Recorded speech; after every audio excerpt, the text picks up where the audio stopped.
Hello students, आज हम next topic study कर रहे हैं drawback of Rutherford model of atom. Students, last topic में हमने स्टडी किया था कि इम्पैक्ट पैरामीटर क्या होता है। जो अल्फा पार्टिकल है उसकी जो ट्रेजेक्टरी होती है वो किस तरह होती है, और इम्पैक्ट पैरामीटर को आपको मालूम है कि हम स्मॉल बी से हम क्या करते हैं, इसको डिनोट करते हैं, स्मॉल बी से हम डिनोट करते हैं।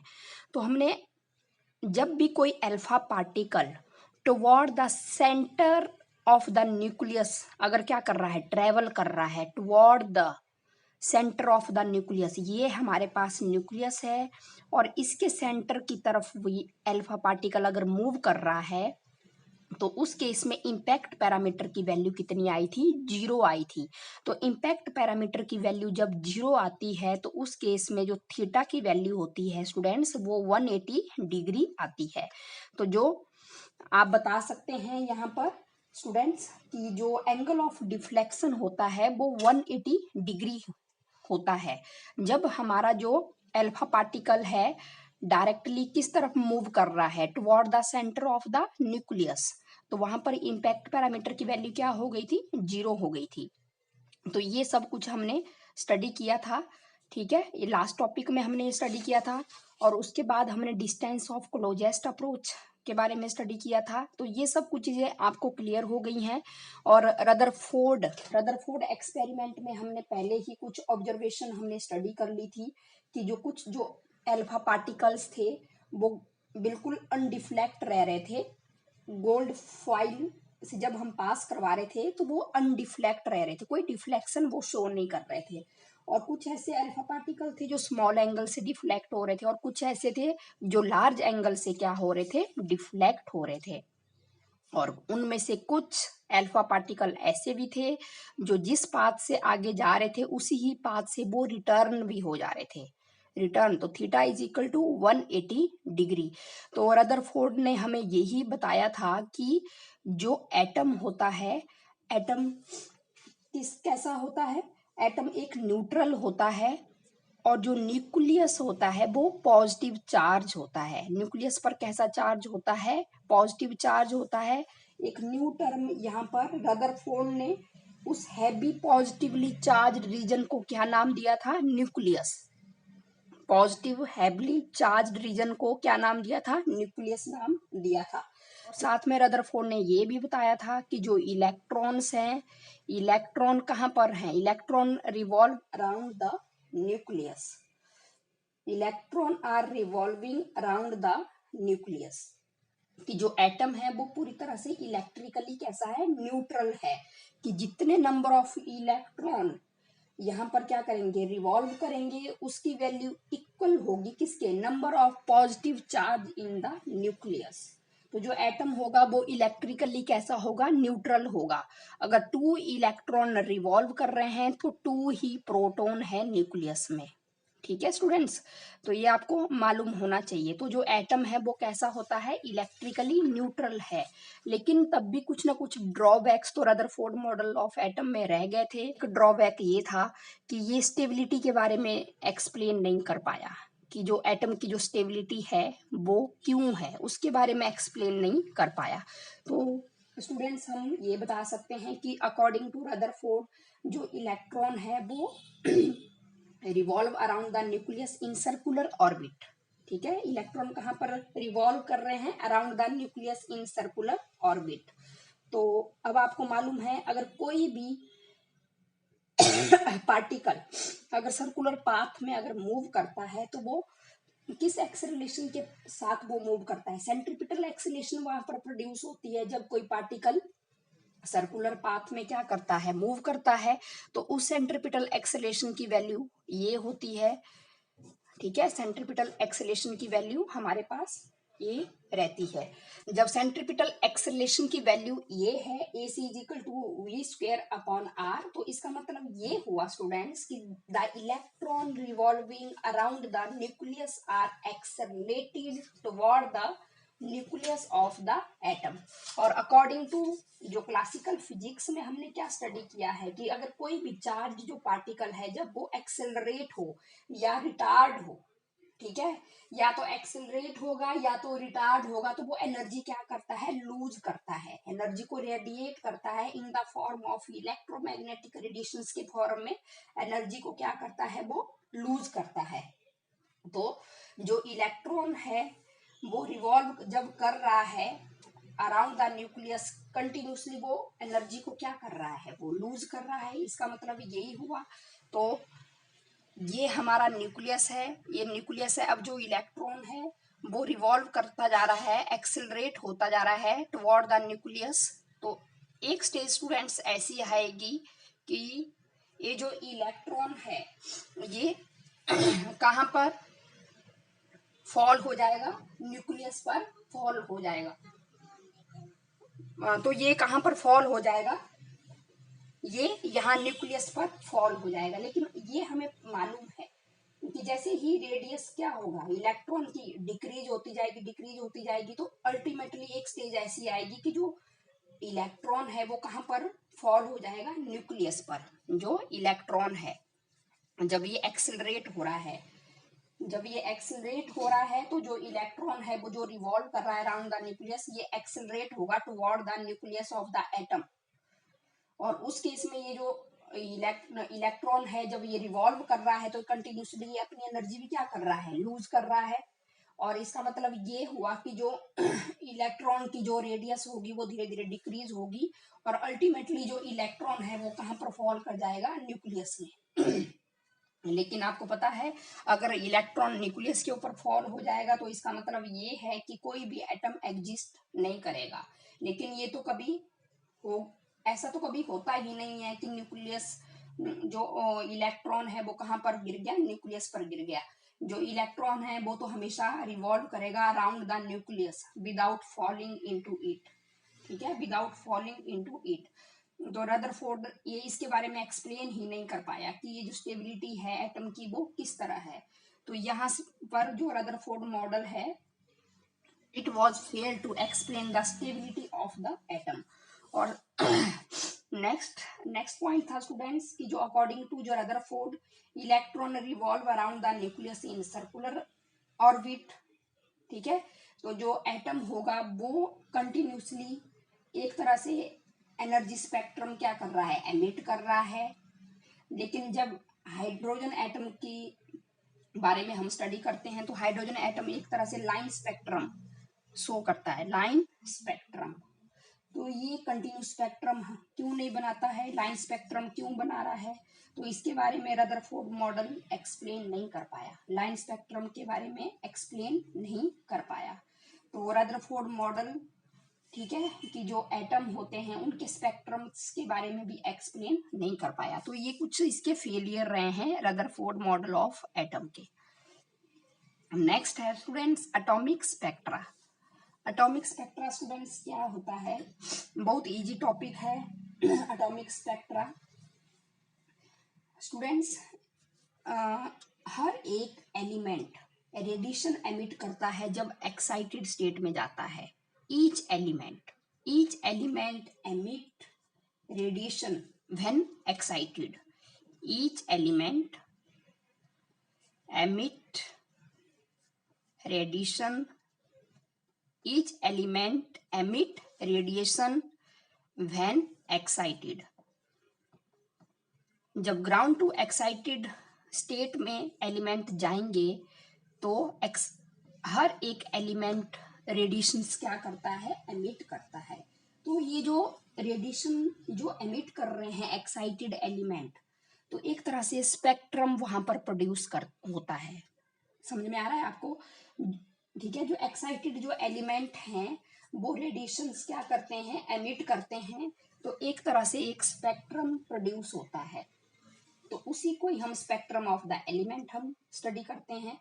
तो एटॉमिक स्पेक्ट्रा को समझने के लिए हमें कुछ एलिमेंट्स हमें ले रहे हैं, जैसे मैं मरकरी ले रही हूँ, सोडियम ले रही हूँ और नियोन ETC।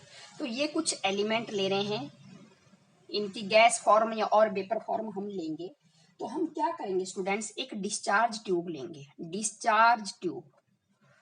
डिस्चार्ज, तो जब इलेक्ट्रिक करंट हम किसी डिस्चार्ज ट्यूब से हम पास करवाते हैं तो डिस्चार्ज जो ट्यूब है वहां पर स्मॉल अमाउंट ऑफ गैस हम लेते हैं, और वो जो गैस है वो किसी की भी हो सकती है, किसी भी एलिमेंट की हो सकती है, मर्क्यूरी की भी हो सकती है, सोडियम की हो सकती है, नियोन की भी हो सकती है।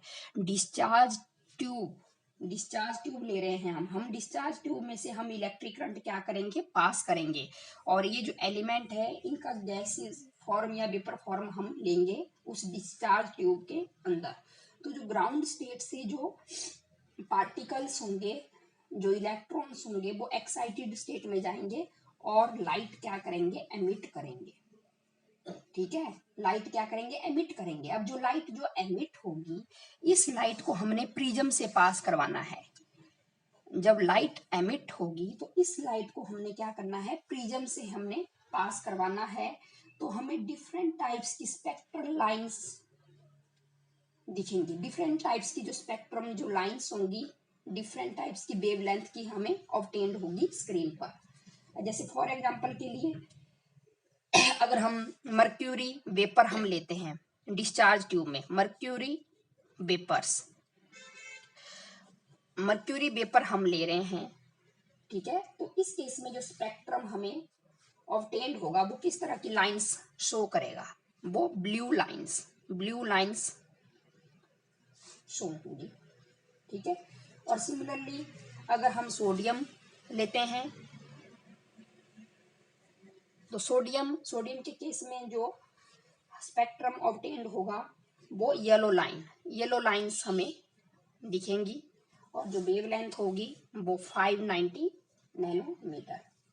और सिमिलरली आप बता सकते हैं जो स्पेक्ट्रम ऑफ नियोन, वहां पर रेड लाइंस ऑब्टेन्ड होगी। जब हम नियोन गैस हम लेंगे तो वहां पर कैसा स्पेक्ट्रम हमें दिखेगा, रेड लाइंस।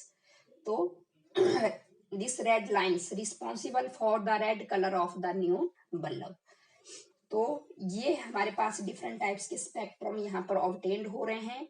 और ये हाइड्रोजन, यहाँ पर मैंने the spectrum emitted by atomic hydrogen, ये एटॉमिक हाइड्रोजन जो हाइड्रोजन है उस केस में ये हमने एक स्पेक्ट्रम हमने बताया है इस फिगर में।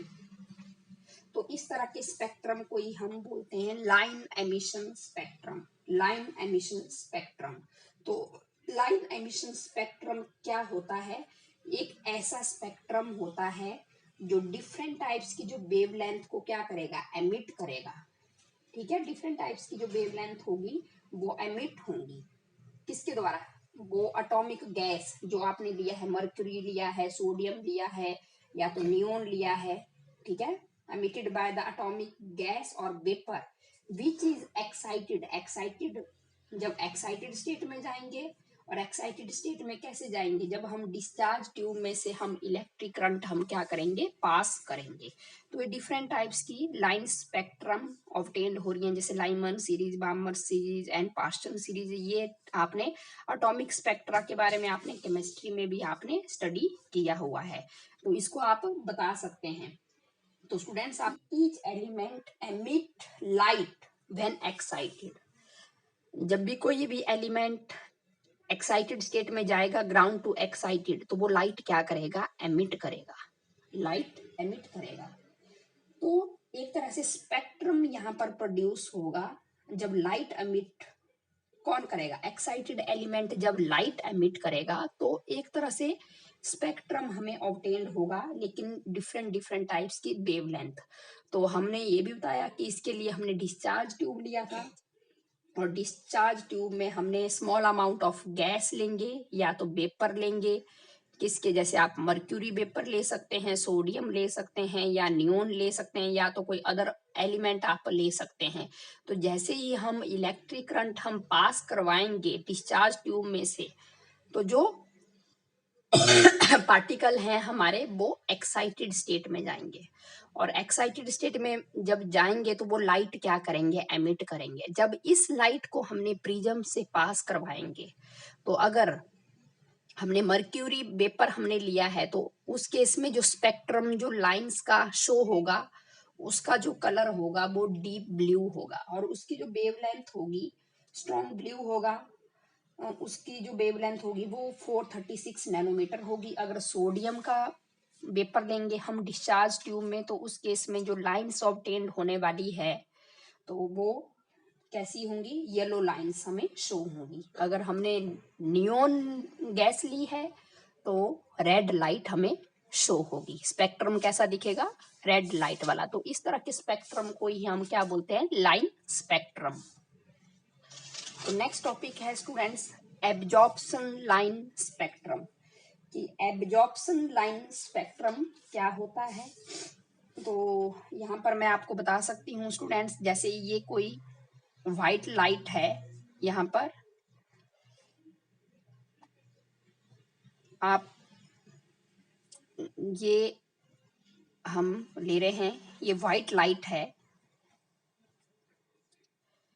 जब हम व्हाइट लाइट को कहाँ से हम पास करवा रहे हैं, किसी प्रिज्म से अगर हम पास करवा रहे हैं, ठीक है, किसी प्रिज्म से अगर हम इस व्हाइट लाइट को हम पास करवा रहे हैं, तो आपको पता है कि जो व्हाइट लाइट होती है वो कितने कलर कंसिस्ट करती है, 7 कलर। तो 7 कलर्स हमें यहाँ पर ऑब्टेन्ड होंगे।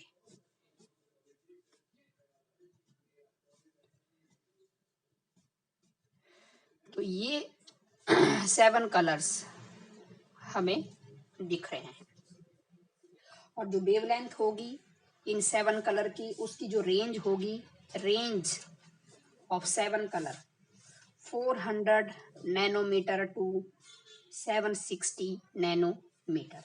तो ये जो 7 कलर हैं, तो जो रेड लाइट होती है उसकी जो वेवलेंथ होती है रेड कलर की, वो जो वेवलेंथ होती है वो 700 नैनोमीटर अप्रोक्सीमेटली यहाँ तक आती है। ठीक है, रेड कलर की वेवलेंथ सबसे ज्यादा होती है और वायलेट 380 नैनोमीटर। तो ये शॉर्टेस्ट वेवलेंथ है। तो ये देखो, जब हमने क्या किया, एक ऑर्डिनरी जो लाइट है उसको अगर हमने प्रिज्म से पास किया तो हमें ये स्पेक्ट्रम हमें दिखेगा इस तरह। ठीक है, तो आप बता सकते हैं जब भी हमने एक बीम ऑफ व्हाइट लाइट को, a beam of white light, white light, a beam of white light को जब हमने यहां से पास किया तो हमारे पास, जब हमने इसको लाइट को कहां से पास किया स्टूडेंट्स, प्रिज्म से हमने पास किया, तो जो हमारे पास जो स्पेक्ट्रम है वो इस तरह हमें लाइन स्पेक्ट्रम की फॉर्म में हम इसको, मैं बता रही हूं कि इस तरह आपको दिखेगा। वायलेट आप बता सकते हैं, इंडिगो, आगे ब्लू,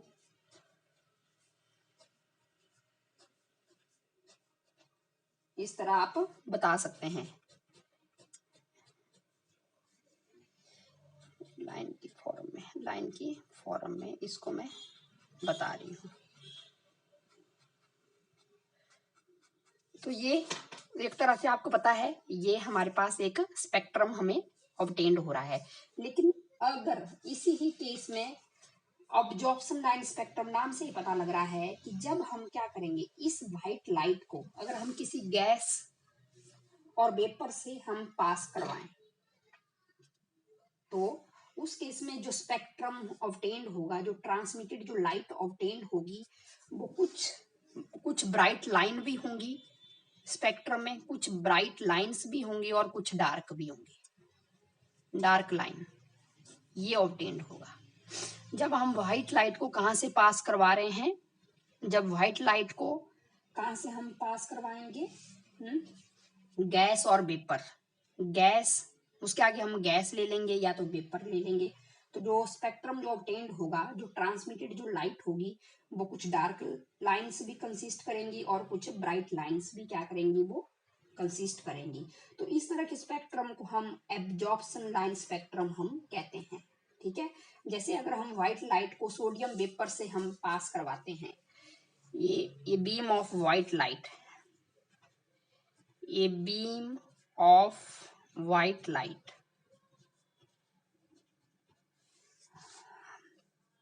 कहाँ से? ये सोडियम वेपर से हम पास करवा रहे हैं। यहाँ क्या है स्टूडेंट्स? Sodium vapours. ये है सोडियम वेपर्स। तो सोडियम वेपर से जब हम पास करवाएंगे तो यहाँ पर क्या होगा? जो येलो लाइट होगी, येलो लाइट, वो एब्जॉर्ब हो जाएगी सोडियम वेपर में।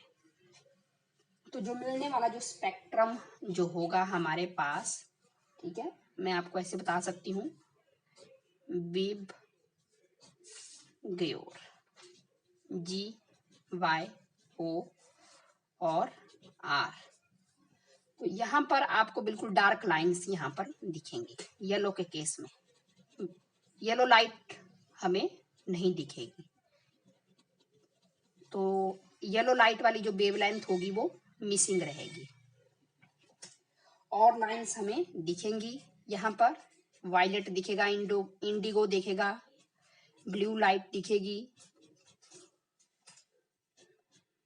ऑरेंज दिखेगा, रेड दिखेगा। लेकिन जो येलो जो लाइट है वो क्या हो जाएगी? एब्जॉर्ब हो जाएगी।